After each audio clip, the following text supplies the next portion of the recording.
नमस्कार, स्वागत है आप सभी का निवेश की एबीसीडी में। मैं हूं आपके साथ कविता थपलियाल और निवेश की एबीसीडी में हमारा मकसद यही होता है कि बाजार के ऐसे शख्स या ऐसी आवाज़ से आपको रूबरू कराया जाए जो आपके निवेश पोर्टफोलियो पर आप सही सलाह दे सके और आगे की दशा और दिशा आपको समझा सके। बाजार की बारीकियां, निवेश की बारीकियां आपको इस शो के जरिए हम समझाते हैं।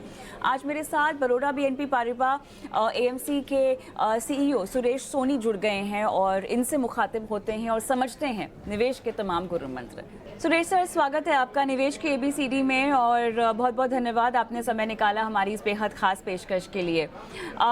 साल लगभग ख़त्म ही हो गया है और ऐसे में हमने देखा कि फेड ने भी ब्याज दरें नहीं बढ़ाई है। अब पूरा समीकरण जो समझ में आ रहा है 2024 के लिए कहीं ना कहीं रेट कट की संभावना बनती हुई दिखाई दे रही है। हालांकि हम सब जानते हैं कि बहुत अनप्रेडिक्टेबिलिटी भी होती है माहौल में, काफ़ी कुछ चीज़ें डेटा डिपेंडेंट भी होती है क्योंकि 2023 की शुरुआत जब हमने की थी, आपसे भी कई बार बात हुई है साल के दौरान, शुरुआत में तो हम सब यही अंदेशा और संभावना लगाकर बैठे थे कि 6-8 महीने में शायद रेट कट का सिलसिला शुरू हो जाएगा, लेकिन वो फिलहाल बाद में हमने देखा कि वो टल गया और अब इतना टल कि 2024 तक बात चली गई है। तो बीच में कुछ भी हो सकता है, लेकिन फिलहाल जो समीकरण 2024 के बनते हुए दिखाई दे रहे हैं और हम बिल्कुल भूल नहीं सकते चुनाव का त्योहार जो हमारे देश में अभी राज्य खत्म हुए हैं और बाद में लोकसभा इलेक्शंस भी हैं, ये भी एक ट्रिगर होगा। 2024 आप तमाम ट्रिगर्स जो फिलहाल दिखाई दे रहे हैं ब्याज दर के लिहाज से, चुनावी माहौल के लिहाज से कैसे भांप पा रहे हैं? धन्यवाद। जैसा आपने कहा कि 2023 अगर जब हम देखें तो शुरुआत में इस साल के लिए काफी मुश्किल सिचुएशन थी क्योंकि इंटरेस्ट रेट्स बढ़ रही थी, geopolitical risk I, oil prices बढ़ रही थी, इन्फ्लेशन अभी भी ज्यादा था। लेकिन जब हम 2024 में जा रहे हैं तो काफी सारी चीजें पॉजिटिव दिख रही है। ब्याज की दरें पीक हो चुकी है। यूएस फेड, ऐसा एक्सपेक्टेशन किया जा रहा है कि वहां पे between 50 to 75 basis point rate cut अगले साल होगा। यूएस बॉन्ड यील्ड्स जो 10 साल की होती है वो 5% थी ऊपर में, अभी 4% के नीचे आ चुकी है। तो ओवरऑल इंटरेस्ट रेट के पॉइंट ऑफ व्यू से माहौल अच्छा है। भारत के अंदर भी अगर आप देखें तो इन्फ्लेशन ब्रॉडली एक कंफर्टेबल जोन में तो नहीं आया, लेकिन एक स्टेबल हो गया एक लेवल पर आके। तो इंटरेस्ट रेट और इन्फ्लेशन वाली बात जो है वो कंट्रोल में है। ऑयल प्राइसेस थोड़ी नीचे आ गई है और इंडिया के अंदर जो ग्रोथ का मोमेंटम है हमारा, आप किसी भी लिहाज से देखें, अगर हमारे जीडीपी का रिवीजन जैसे आरबीआई ने किया है या हाई फ्रीक्वेंसी इंडिकेटर जैसे हम देखते हैं, जीएसटी कलेक्शन या ओवरऑल जो कंजम्पशन डिमांड हमें दिख रही है, सो वो सारे पॉजिटिव है। तो इकोनॉमी की स्ट्रेंथ अच्छी है, इंटरेस्ट रेट्स नीचे आने की एक्सपेक्टेशंस है और ओवरऑल जियोपॉलिटिकल रिस्क काफी हद तक फैक्टर हो चुकी है। तो इस माहौल में बाजार जो है ओवरऑल हमें अच्छा लग रहा है। हाँ, लेकिन एक चीज का ध्यान रखना चाहिए कि during the year of course election है, सो मई के आसपास इलेक्शन होगा। स्टेट इलेक्शन के बाद में मार्केट का थोड़ा सा पॉजिटिव हो गया है। उसको देखते हुए अगर कोई सेटबैक उस साइड में आता है तो वो जरूर निगेटिव हो सकता है, but otherwise market overall positive outlook दिख रही है। चलिए, पॉजिटिव आउटलुक तो आपको दिखाई दे रहा है और तमाम बातें जो एक्सपर्ट्स भी कह रहे हैं, तस्वीर अच्छी खासी भारत की इकॉनमी और हम काफ़ी स्ट्रॉन्ग अपने घरेलू फ्रंट पे खड़े हैं दिखाई दे रहे हैं। लेकिन अब थोड़ा सा भारतीय बाज़ारों की भी बात करते हैं, जहां पे रोज़ाना हम देख रहे हैं कि नई ऊंचाई को छूता हुआ दिखाई दे रहा है बाज़ार। एफआईआईज़ का जो इनफ्लो है वो भी काफ़ी इंटैक्ट दिखाई दे रहा है फ़िलहाल के लिए। अब आपके लिहाज से अगर मुझे समझना हो कि कोई अगर एक रेड फ्लैग हो हमारी अर्थव्यवस्था को लेकर या माहौल को लेकर, घरेलू ट्रिगर सुरेश सर, तो वो आपके मुताबिक कौन सा होगा? घरेलू ट्रिगर हमें ज्यादा करके सब पॉजिटिव दिख रहा है। खाली एक चीज जो है वो थोड़ा सा अगर परेशानी करती है तो वो ये है कि हम इकोनॉमिक रिकवरी को अभी काफी के शेप रिकवरी कहा जा रहा है। जैसे कि बॉटम ऑफ द पिरामिड जहां पर कि इन्फ्लेशन का ज्यादा फर्क पड़ता है, वहां पर डिमांड थोड़ी स्लो दिखी है। तो अगर आप एफएमसीजी कंपनीज देखते हैं और उनकी कमेंट्री देखते हैं तो उन्होंने जनरली एक्सप्रेस किया है कि रूरल डिमांड जो है या लोअर एंड सेगमेंट है, वहां पर डिमांड थोड़ी स्लो रही है। तो मुझे लगता है कि आने वाले वक्त में वो भी बेटर होगी और वो खाली एक फैक्टर है जो हमें चेक करना चाहिए। अदरवाइज ओवरऑल देश के बाजार का माहौल हमें अच्छा लगे। चलिए, थोड़ा-सा मिड कैप, स्मॉल कैप की रैली, मेरे ख़्याल से ये एक बहुत गंभीर सवाल है। गंभीर तो ख़ैर नहीं कहूँगी मैं, लेकिन एक बहुत महत्वपूर्ण सवाल है, तो तमाम निवेशकों और दर्शकों के ज़हन में है कि मिड कैप, स्मॉल कैप में और कितनी तेज़ी जारी रह सकती है। हमने देखा फंड्स के लिहाज से तो 30-35% के ऊपर तक के रिटर्न्स एक साल में देखने को मिले हैं, और small cap, Nifty small cap 40% से ज़्यादा का रिटर्न अब तक दे चुका है। और चुनिंदा क्षेत्र अगर मिड कैप स्मॉल कैप में हम देखें तो वहाँ शायद और भी थोड़ी बहुत गुंजाइश हो सकती है, लेकिन इस तेज़ी को अगर एक निवेशक के तौर पर मुझे समझना है, कैसे सही तरीके से अपने पोर्टफोलियो में इसका इस्तेमाल किया जाए, क्योंकि इतनी तेज़ी अगर आप देख रहे हैं तो अगर पोर्टफोलियो में इक्विटी है तो दो मार्केट कैप्स के लिहाज से आपका पोर्टफोलियो हैवी होता हुआ दिखाई दे जाएगा। किस तरह से इसको समझदारी से रीएलोकेट करें या रीबैलेंस करें, सुरेश सर? देखिए, लार्ज और मिड कैप के अंदर में, या पर्टिकुलरली मिड और स्मॉल कैप की मैं बात करूं, तो वहां के रिटर्न काफी अच्छे रहे हैं। इस साल भी अगर देखा जाए तो बिगिनिंग ऑफ द ईयर से अभी तक मिड और स्मॉल कैप इंडेक्स 35 से 37% करके ऊपर गए हैं। लार्ज कैप जो है वो 16-17% ऊपर गया है। तो मिड और स्मॉल कैप ने काफी आउट परफॉर्म किया है एज एन एग्रीगेट। पर दूसरी चीज हमें हमेशा ये ध्यान रखनी चाहिए कि मिड और स्मॉल कैप को एवरेजेस से नहीं देखा जा सकता। स्मॉल कैप जैसे आप देखें तो 4,000 के ऊपर कंपनीज को हम स्मॉल कैप कहते हैं इंडिया में, तो उनका average is taking average of extremes. तो इसलिए सब कुछ महंगा है ऐसा नहीं कह सकते, लेकिन ऑन एन एवरेज ये बात बिल्कुल ठीक है कि लार्ज कैप जो है वो ज्यादा अट्रैक्टिव दिखता है मिड और स्मॉल के कंपैरिजन में। मिड और स्मॉल में सिलेक्टिव बेसिस पे कुछ बेट्स है। तो अगर हम इन्वेस्टर्स के पॉइंट ऑफ व्यू से देखें तो अगर उनका मिड और स्मॉल कैप में हैवी है लोकेशन, तो डेफिनेटली उन्हें लार्ज कैप कंसिडर करना चाहिए। दूसरी चीज ये भी ध्यान में रखिएगा कि आने वाले वक्त में जो आपको ऑलरेडी दिख रहा है, फॉरेन इन्वेस्टर्स का रुझान भारत में बढ़ रहा है। इसी महीने में अगर आप देखें तो $3 बिलियन ऑलरेडी आ चुका है फॉरेनर्स का। अगले साल में हमें ऐसा लगता है जैसे कि इंटरेस्ट रेट्स और नीचे आती है तो फॉरेनर्स का पार्टिसिपेशन बढ़ेगा। इलेक्शन अगर एक बार पॉजिटिव रिजल्ट आता है तो पार्टिसिपेशन और बढ़ेगा। और नॉर्मली फॉरेनर्स की बाइंग आप देखेंगे हिस्टोरिकली तो लार्ज कैप में ज्यादा होगी। तो और ओवरऑल हमें ऐसा लगता है कि फ्रेश फ्लो जो है वो लार्ज कैप में बढ़ेगा। तो रिलेटिव बेसिस पे थोड़ा अलोकेशन लार्ज कैप में आपका अगर कम हो गया है तो आप उसको डेफिनेटली बढ़ाइए। अच्छा, अब लार्ज कैप में हम एक बार फिर से जो है भरोसा लौटता हुआ देख सकते हैं निवेशकों का, और लार्ज कैप आपके पोर्टफोलियो में रखना भी बहुत ज़रूरी है। स्टेबिलिटी के लिहाज से देखा जाए तो यहाँ पर आपका एक्सपोजर भले ही एक तय मात्रा में हो, लेकिन ज़रूरी है। अब सवाल यहाँ पर केवल ये उठता है कि एक्टिव वे में आप लार्ज कैप में एक्सपोजर बढ़ाएं, सुरेश सर, या पैसिव वे में रणनीति क्या होनी चाहिए? तो देखिए, अगर आप वेल मैनेज्ड एक्टिव फंड्स देखते हैं तो उन्होंने अभी भी आउट परफॉर्म किया है large cap index. So Indian market में जहां तक आप देखेंगे काफी सारे फंड्स हैं। हमारा खुद का अगर आप देखेंगे Baroda BNP Paribas large cap, तो रेगुलर उस फंड ने over a period of time ETF या इंडेक्स को आउट परफॉर्म किया है। तो एक्टिव फंड अभी भी वैल्यू एडिशन करते हैं लार्ज कैप एरिया के अंदर में। आप एक्टिव फंड भी कंसिडर कर सकते हैं।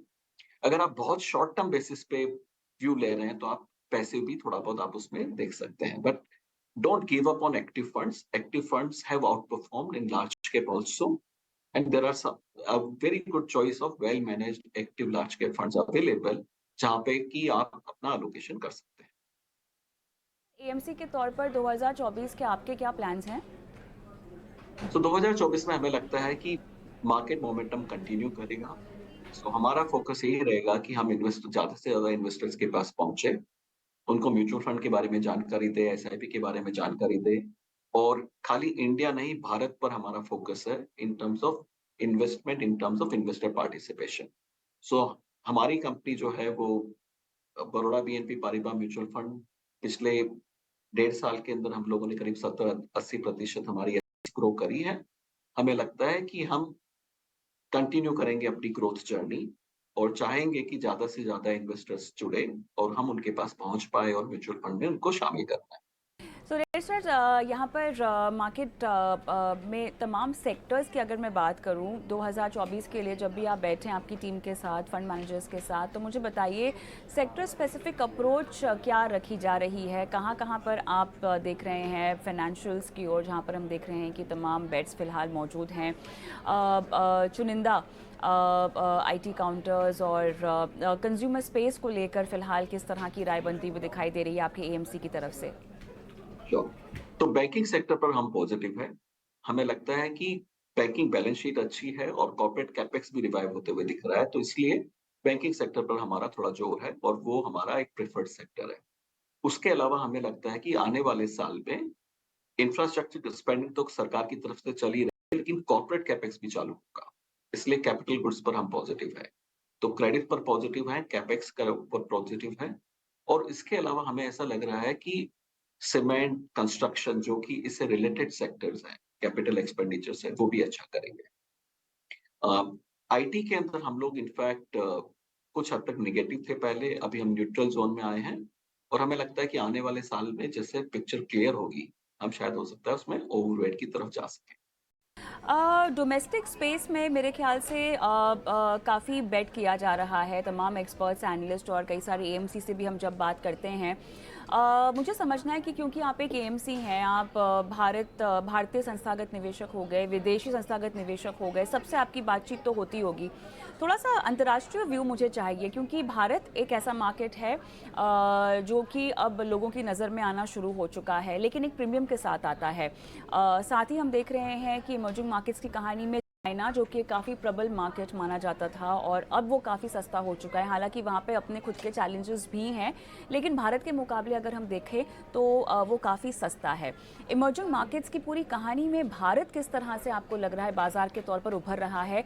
महंगा ज़रूर है, लेकिन यहाँ पर क्वालिटी भी साथ में मिल रही है, कैसे समझाएंगे इसको आप? बिल्कुल। अगर आप फॉरेन इन्वेस्टर के नज़रिए से देखते हैं, तो पहली चीज़ तो आप ये देखिएगा कि इंडियन मार्केट में हम बोलते हैं निफ्टी इस साल 17% के आसपास ऊपर गया है। लेकिन अगर आप डाउ जोन को देखेंगे तो वो भी करीब 19 से 20% ऊपर गया है। तो इंडियन मार्केट ऊपर गया है, लेकिन फॉरेन मार्केट्स भी ऊपर गए हैं। तो रिलेटिव बेसिस पे ऐसा नहीं है कि इंडियन मार्केट ज़्यादा एक्सपेंसिव हो गया है। ऑन द कॉन्ट्ररी मैं ये बोलूँगा कि इंडिया में अर्निंग ग्रोथ काफ़ी फास्ट रही है। तो इस वजह से इंडिया प्रीमियम बढ़ा नहीं है, बल्कि करीब-करीब सेम लेवल पर है या थोड़ा-सा कम हुआ है और आपको एक हाई ग्रोथ इकोनॉमी मिल रही है, जो कि काफ़ी स्टेबल है और जिसके अंदर में मतलब आपको के प्रॉब्लम्स नहीं आते हैं। जैसे लैटिन अमेरिका में आप देखते रहते हैं, आज किसी ने करेंसी डीवैल्यू कर दी या कुछ और हो गया। तो भारत काफ़ी वेल पोज़िशन्ड है और इन्वेस्टर्स अभी भी काफ़ी अंडरवेट है। नाउ चाइना के कंपैरिज़न में अगर आप देखें, तो अगर आप पिछले 25 साल का इतिहास देखें, तो इन्वेस्टर्स को चाइना में रिटर्न मुश्किल से 1 या 2% डॉलर रिटर्न बैठा है पिछले 25 साल के अंदर एनुअलाइज़्ड। जबकि भारत का रिटर्न इसी पीरियड के अंदर में करीब-करीब 9 से 10% डॉलर रिटर्न बैठा है लोगों को, which is one of the best in the world. So Indian market ने इन्वेस्टर्स को पास्ट में डिसअपॉइंट नहीं किया है। अभी भी इंडियन मार्केट की ग्रोथ स्टोरी इंटैक्ट है और मुझे लगता है कि इंडिया का इंक्रीजिंगली वेट बढ़ते जाएगा इन्वेस्टर्स की बास्केट में। पिछले करीब 8 से 10 साल में इन्वेस्टर्स का एमएससीआई इंडेक्स को अगर मैं देखूँ तो इंडिया का वेट करीब 6-7% से बढ़कर 16% हुआ है और आने वाले सालों में ये और बढ़ेगा और इसी पीरियड के अंदर में चाइना का वेट कम हुआ है। सो हमारा जो देश है वो काफ़ी वेल पोज़िशन्ड है। इंडिया की एक तकलीफ जो हमेशा रहती है और वो शायद रहेगी, क्योंकि इंडिया सस्ता नहीं मिलता। ये हाई ग्रोथ मार्केट है, हाई क्वालिटी मार्केट है, इन्वेस्टर्स को डिसअपॉइंट नहीं करता, इसलिए इमर्जिंग मार्केट पे प्रीमियम पे ट्रेड करता है। लेकिन वो प्रीमियम बहुत ज़्यादा नहीं है, उस प्रीमियम के बावजूद इन्वेस्टर्स ने पैसा कमाया है, तो मुझे नहीं लगता कि इसमें कोई परेशानी होनी चाहिए। और जब ब्याज की दरें विश्व में कम होती है, जो कि माहौल अब बनने जा रहा है, तो ज़्यादा पैसा इमर्जिंग मार्केट्स लाइक इंडिया उनकी तरफ आता है। तो हमारा ये मानना है कि आने वाले वक़्त में इस तरफ फ़ॉरेनर्स का रुझान और बढ़ेगा।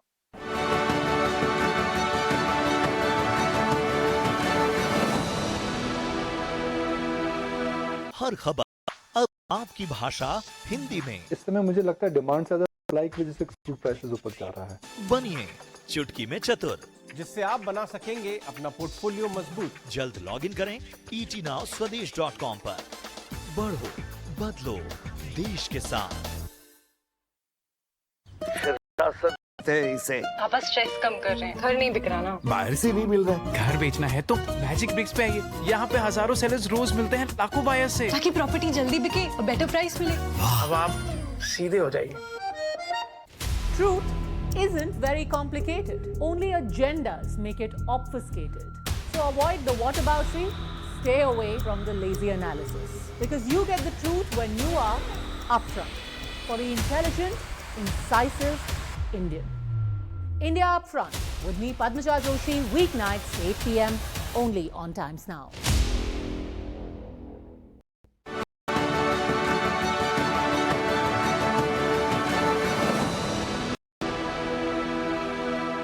सुरेश सर, ये बताइएगा, ये समझाइएगा हमें कि जैसे पहले आपके फोकस की हमने बात की एएमसी के तौर पर 2024 में आपका फोकस कहाँ कहाँ पे है।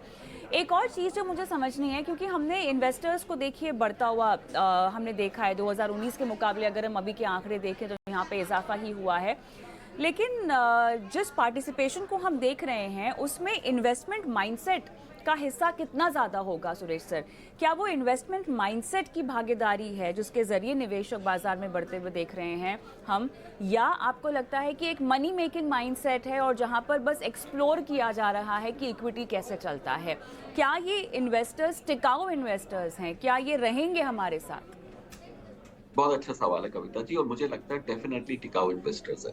वो क्यों बोल रहा हूँ मैं बताता हूँ कि आज के 5 साल या 6 साल पहले अगर आप देखें तो महीने का एसआईपी फ्लो जो इंडिया में आता था वो खाली 3,000 करोड़ था। लेटेस्ट नंबर 16,000 करोड़ के ऊपर है। तो ये जो एसआईपी फ्लो वाला इन्वेस्टर्स आता है वो नॉर्मली ऐसा नहीं करता कि इस महीने डाला और अगले महीने निकाल लिया, वो बल्कि हर महीने पैसा डालता है मार्केट में और from a long term perspective. तो इसलिए मुझे लगता है कि अब जो भारत के बाजारों में पैसा आ रहा है वो थोड़ा ज्यादा टिकाऊ आ रहा है, सस्टेन्ड आ रहा है और ये पैसा आते रहेगा। इसके अलावा जो रिटेल इन्वेस्टर के पैसे के अलावा हमारे यहाँ पे एक और सोर्स है डोमेस्टिक जो काफी अच्छा उभर कर आया है, वो होता है हमारे जो प्रोविडेंट फंड का पैसा है, वो जो स्टॉक मार्केट में आने लगा है वो अपने आप में काफी बड़ा सोर्स बन गया है। तो प्रोविडेंट फंड्स का ईपीएफओ और दूसरे प्रोविडेंट फंड्स का जो पैसा स्टॉक मार्केट में आता है वो करीब करीब 10 से 12,000 करोड़ रुपए हर महीने का आता है, और रिटेल इन्वेस्टर्स का करीब करीब 17,000 16,000 करोड़ के आसपास एसआईपी का पैसा आता है। तो ये दोनों मिलाकर आप देखेंगे तो 25 से 30,000 करोड़ रुपए, यानी कि around $3 billion every month in दो सोर्सेस से आता है और बड़े स्टेडी तरीके से आता है। और चूंकि पैसा एसआईपी की फॉर्म में आता है तो मुझे ऐसा लगता है कि ये टिकाऊ पैसा है, ये इसलिए नहीं आया है कि आज लेना है और 3-4-5 दिन बाद में बेचना। वो एक्टिविटी अगर है तो वो थोड़ी बहुत ईटीएफ या उनके थ्रू होती है जहां पे कि इन्वेस्टर्स व्यू देकर एग्जीक्यूट करते हैं। पर हमारी हमेशा से सबको यही सलाह रहेगी कि मार्केट के अंदर में पैसा बनता है लेकिन थोड़ा लॉन्ग टर्म लेकर व्यू लेकर आना चाहिए। सुरेश सर, एक और चीज़ जो मुझे समझनी है, क्योंकि आज का जो निवेशक है ना, ख़ासतौर से अगर मैं मिलेनियल्स के लिहाज से ये सवाल पूछूं, क्योंकि यही एक बहुत बड़ा तबका है जो कि इक्विटी में अपनी भागीदारी को बढ़ाएगा, लेकिन यही वो तबका है जो कि इक्विटी में भी पैसे लगाता है, इक्विटी में भी वो स्टॉक्स में जाते हैं, वो म्यूचुअल फंड्स में जाते हैं, वो एफएनओ के ज़रिए भी पैसा कमाने की कोशिश करते हैं, वो क्रिप्टो के ज़रिए भी पैसे कमाने की कोशिश करते हैं। तो अब जिस तरह से एक मनी मेकिंग माइंडसेट भारत में आता हुआ दिखाई दे रहा है, एक हैंड होल्डिंग की ज़रूरत है। ठीक है, पहले की जनरेशन थोड़ी सी बचत ओरिएंटेड थी, सेविंग्स ओरिएंटेड थी, वहाँ से निकलकर आप थोड़ा सा इन्वेस्टमेंट की ओर रुख तो कर रहे हैं, लेकिन उसमें भी कौन सा प्लेटफॉर्म आपके लिए सही है, कौन सा एवेन्यू आपके लिए सही है, वहाँ कहीं ना कहीं एक वैक्यूम है, उसकी समझ में कहीं ना कहीं कमी है, कहीं ना कहीं वैक्यूम है। कितनी हैंड होल्डिंग की ज़रूरत है इन तमाम लोगों को जो कि डैबल करना चाह रहे हैं तरह तरह के पैसे बनाने के जरिए को लेकर? ये बहुत सही सवाल आपने उठाया। इनफैक्ट आप सब परिचित होंगे, सेबी की कुछ टाइम पहले एक स्टडी आई थी जिसमें उन्होंने बड़ा साफ साफ दिखाया था कि करीब करीब 90% लोग जो फ्यूचर एंड ऑप्शन में ट्रेड करते हैं वो नुकसान करते हैं। तो बहुत बार क्या होता है कि ये जो गेट रिच क्विक, लोगों को ऐसा लगता है कि भाई हम ये करेंगे तो हम बहुत जल्दी पैसा बना लेंगे, वो नॉर्मली सही नहीं होता। और काफी बार इन्वेस्टर्स मतलब लोग बचत से इन्वेस्टमेंट की जगह डायरेक्टली स्पेकुलेशन में चले जाते हैं। तो अच्छा ये हुआ कि बचत से लोग इन्वेस्टमेंट की तरफ जाएं और स्पेकुलेशन को अवॉइड करें, और ये अवेयरनेस बढ़ाना बहुत जरूरी है। क्रिप्टो पे हम लोगों ने देखा है कि करीब-करीब 10 करोड़ से ज्यादा लोगों ने पार्टिसिपेट किया, और आज इतने सालों की परफॉर्मेंस के बाद में और इतने अच्छे रिटर्न देने के बावजूद म्यूचुअल फंड में आज भी 4 करोड़ के आसपास ही इन्वेस्टर हैं। तो कोई भी नया ट्रेंड जो होता है, वो काफ़ी जल्दी पकड़ लेता है और काफ़ी जल्दी लोग पार्टिसिपेट करते हैं और रियलाइज़ करते हैं कि भई इसमें पैसे नहीं बनते। तो मुझे नहीं लगता कि क्रिप्टो में कोई ख़ास किसी ने पैसा कमाया होगा। ज़्यादा 90 से ज़्यादा प्रतिशत लोगों ने पैसा डुबोया होगा। एफ-एंड-ओ का भी वही हाल है। तो निवेशकों को चाहिए कि थोड़ी मैच्योर्ड अप्रोच लें, time tested, well regulated market के अंदर जहाँ पे कि आप एक्सपर्ट्स के थ्रू अपना पैसा इन्वेस्ट कर सकते हैं, तो उसमें आप इन्वेस्ट करें। अगर आपको बहुत ज़्यादा कॉन्फिडेंस है, तो थोड़ा बहुत पैसा आप साइड में रखकर अपने तरीके से कर सकते हैं, लेकिन ज़्यादा मेजर पैसा आप अपना इन्वेस्टमेंट की तरफ डालें। तो उससे आपका वेल्थ क्रिएशन भी होगा, उससे आपका जो है डाउनसाइड रिस्क भी कम होगा, और उससे आप एक तरीके से अच्छा फाइनेंशियल फ्यूचर अपना बना सकेंगे। पर इसके लिए हमें, कविता जी, आपको भी काम करना पड़ेगा, हम भी कोशिश कर रहे हैं, और ये अवेयरनेस हमें बढ़ाती रहनी पड़ेगी। आपके साथ कदम से कदम मिलाकर हम इस पूरी मुहिम को जो है वो आगे बढ़ाना चाहते हैं, क्योंकि भारत एक सशक्त भारत भरे, आत्मनिर्भर भारत बने और ख़ासतौर से अपनी आर्थिक ज़िंदगी की बागडोर अपने हाथों में ले। इससे अच्छा विजन आपके लिए, हमारे लिए और कोई हो ही नहीं सकता है। लेकिन चर्चा को आगे बढ़ाते हुए मैं को चाहती हूँ कि 2024 में ऐसी कौन सी गलतियाँ हैं जो एक निवेशक शायद 2023 में आपके मुताबिक कर चुके हों, जो उनको क्लियरली अवॉइड करनी चाहिए 2024 में। टॉप ऑफ द माइंड अगर मैं पूछना चाहूँ तो कौन सी ऐसी गलतियां आ रही हैं जो आपको लगता है कि अब कर ली है, 2024 में आइंदा मत करना? देखिए, ऐसा है कि इन्वेस्टिंग के अंदर ना, ये एक ऐसी चीज है जिसमें कि ज्यादा एक्टिविटी से ज्यादा रिजल्ट मिलेगा, ये कोई गारंटी नहीं है। तो सबसे बड़ी बात क्या होती है कि हम लोग को ऐसा लगता है कि भाई हमने आज शेयर खरीदा है तो हमें रोज भाव देखने हैं, या हमें रोज मार्केट में आके कुछ करना है। ऐसा कुछ करने की जरूरत नहीं है। इनफैक्ट आपने अगर अच्छे शेयर्स लिए हैं, अच्छा पोर्टफोलियो बनाया है, तो सिंपली आप इन्वेस्ट करके रहिए। ज्यादा पैसा इन्वेस्टिंग में बनता है, ट्रेडिंग में नहीं बनता। तो सबसे पहले तो हमें एक तरीके से, आजकल हो क्या रहा है कि काफी बार काफी सारे ऐप बन गए हैं, तो हमें एक तरीके से इन्वेस्टिंग का गेमिफिकेशन हो गया है। तो आपको लगता है कि भई आप अभी खरीदे 3 घंटे बाद में बेचें, उससे कोई सस्टेन्ड पैसा नहीं बनता है। इसके बजाय आप इन्वेस्टिंग की तरफ ज़्यादा ध्यान दें। दूसरी चीज़ है कि थोड़ा लॉन्ग टर्म होराइज़न लेके चलें।